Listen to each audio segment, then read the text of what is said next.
Hello folks, today is February 5th. It's 2 o'clock, no reason to talk about the sub-zero temperatures outside. We are going straight to our topic for today, and this is the Eli Educo's Learning Initiative webinar, which took part only a couple of hours ago. And the topic was how artificial intelligence and machine learning shape the future of teaching. Extremely interesting webinar. I wouldn't dare to say controversial, but it definitely brought different ideas. So the webinar was today, and it's streamed for 1 hour.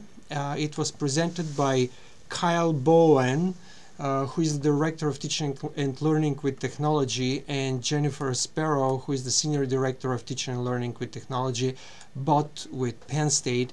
Jennifer Sparrow is lately quite all over the national scene, talking about technology. It was led as usually by Malcolm Brown, the Director of the Educo's Learning Initiative. So the conversation pretty much very briefly went between Kyle, who apparently is the enabler of the ideas presented in this webinar, and Jennifer, who is kind of also the big picture thinker. And they were presenting a future, very near future of teaching, when artificial intelligence, and this is artificial intelligence also still in inception, this mostly bots who can learn on their own and enable faculty to do their job in more streamlined way. Or at least this is the idea of Kyle and Jennifer.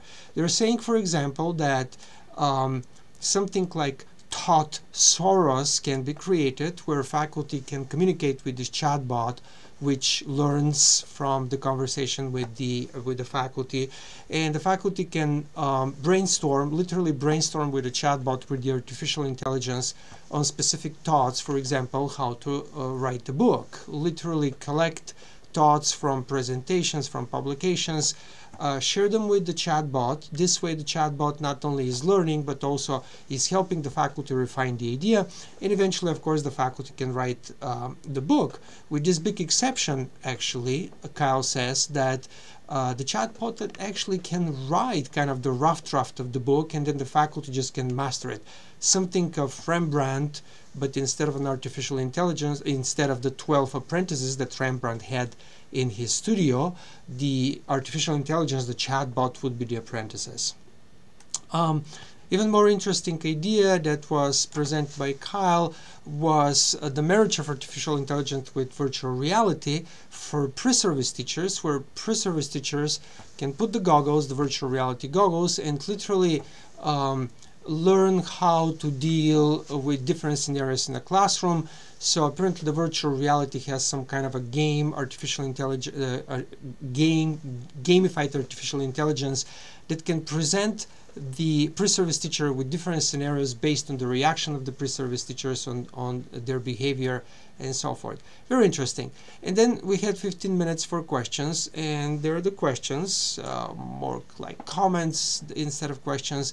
And of course, the attendees raised the concern about administrators viewing this not in the creative mode that Jennifer and Kyle presented it, but rather administrators viewing it as a way to cut faculty positions. A very legitimate thought. I believe it was not addressed.